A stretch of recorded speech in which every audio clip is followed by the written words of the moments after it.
Bismillahirrahmanirrahim. Assalamualaikum warahmatullahi wabarakatuh. Al-musyahidun kiram, pertikaian antara Wahabi dan Sufi sejak dahulu sampai sekarang masih berkelanjutan. Dari kalangan akademisi, terutama para intelektual, melihat hal ini tentu merupakan sesuatu yang biasa, kerana kritik sanggahan merupakan sebuah aspek dan penunjang dalam sebuah keilmuan.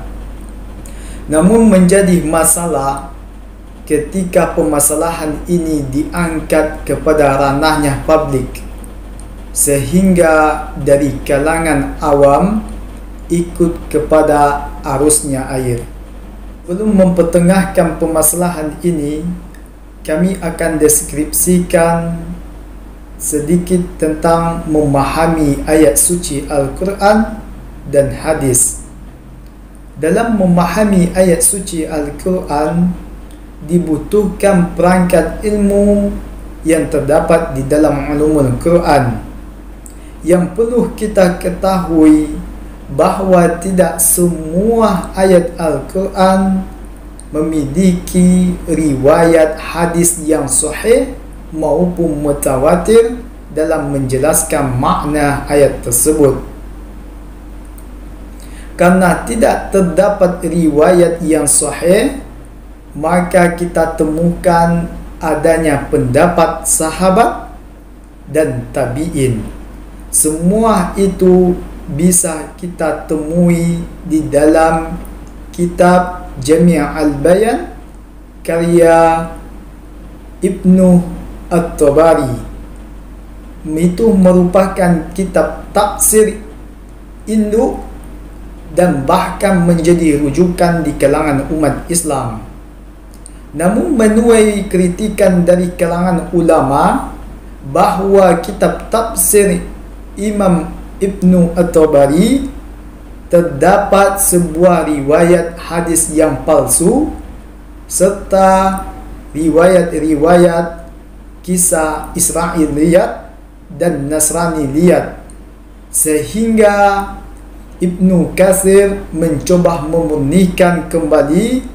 Maka kita temukan karya tafsir Ibnu Katsir semuanya berlandaskan dari kitab tafsir Imam Ibnu At-Tabari.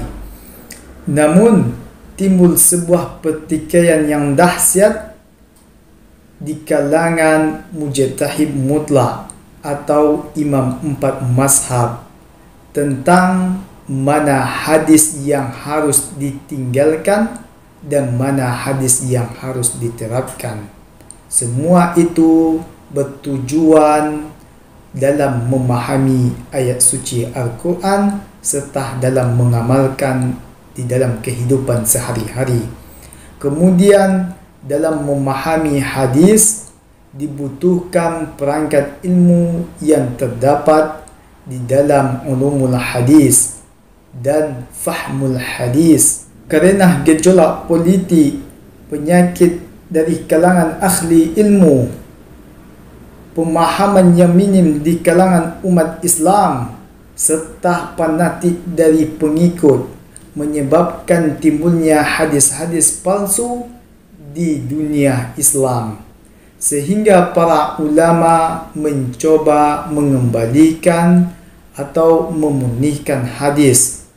Maka kita kenal dengan istilah takhrij hadis, ilmu yang berfungsi untuk menyeleksi mana hadis yang sahih dan mana hadis yang palsu. Berkaitan dengan konsep yang ditawarkan oleh Imam Al-Ghazali tentang tasawuf, semua itu bertujuan kepada akidah. Beliau mengajarkan kepada kita bagaimana cara mengenali dan dekat kepada Allah. Ketika manusia sudah kenal dan dekat dengan Allah, maka tidak ada satu pun doanya yang tertolak. Bahkan orang yang seperti ini bisa dijadikan rujukan dan pedoman dalam kehidupan sehari-hari. Kemudian, konsep yang ditawarkan oleh Ibnu Taimiyah iaitu pemurnian Islam atau disebut dengan kembali kepada Al-Quran dan hadis. Konsep ini hanya bisa diterapkan di Saudi Arabia, mengingat bahawa negara ini memiliki 2 kota suci yang harus dijaga akidahnya dan ajaran yang telah Rasul tanamkan di 2 kota suci tersebut. Maka untuk menjaga kemurnian Islam di sana perlu kembali kepada Al-Quran dan hadis. Bahkan hadis-hadis yang harus digunakan di sana adalah hadis-hadis sahih, hadis-hadis mutawatir. Kalau ada yang menerapkan secara pribadi, keluarga, kelompok, maka diperbolehkan. Namun tidak diperbolehkan menyalahi orang lain. Tentang Indonesia, kenapa konsep Ibnu Taimiyah tidak bisa diterapkan di negeri ini? Perlu bagi kita merujuk kepada sejarah bahawa ulama yang datang ke negeri ini, mereka hanya merubah akidah, tidak merubah budaya. Adapun budaya yang nilai-nilainya bertentangan dengan nilai-nilai Islam, maka nilai-nilai yang bertentangan itu diganti dengan nilai-nilai Islam. Begitulah bijak para ulama sehingga agama Islam ini mudah diterima dari kalangan umat yang ada di Indonesia ini. Kerana negeri ini berdiri di atas kesepakatan suku bangsa, bahasa, ras, agama, adat istiadat dan budaya, maka konsep yang berlaku untuk negeri ini iaitu la ikraha fid din. Tidak ada paksaan terhadap agama Islam ini. Kalau dalam perspektif akidah saja tidak boleh memaksa, apalagi dalam hal pemahaman khilafiyah, furu'iyah. Maka di negeri ini perlu menonjolkan sikap toleransi baik sesama umat maupun antar umat beragama. Terus, apakah tasawuf itu sesat? Orang-orang sufi sesat? Jawabannya tidak, kerana ajaran tersebut juga berlandaskan Al-Quran dan hadis. Kalau ada yang mengatakan bahawa ajaran tasawuf itu sesat, maka itu bukan berasal dari pemahaman Islam, melainkan pemahaman dari musuh-musuh Islam. Maka umat Islam harus kudu cerdas.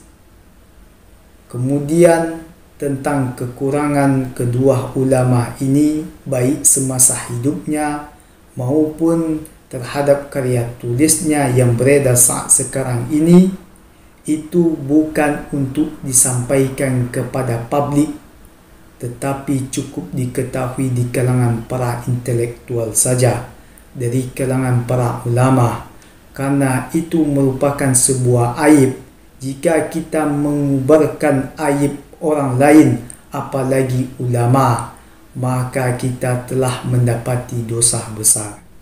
Yang perlu kita ketahui bahawa Allah telah mengatakan yuridullahu bikumul yusra wa la yuridu bikumul usra. Allah memberikan kemudahan kepada kita di dalam agamanya ini, bukan kesukaran, bukan kesulitan. Dan Rasul mengatakan innad dina yusrun, sesungguhnya agama Islam itu mudah.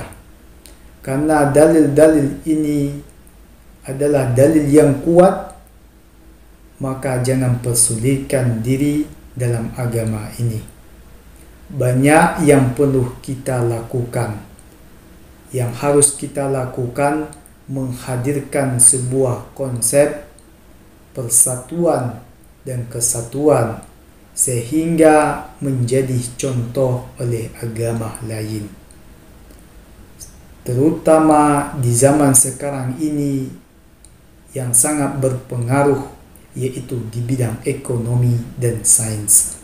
Islam perlu unggul di bidang tersebut sehingga Islam dapat memberikan contoh kepada agama-agama lain.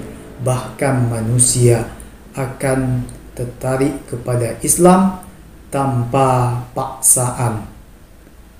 Itu dari kami. Akhir kalam. Assalamualaikum warahmatullahi wabarakatuh.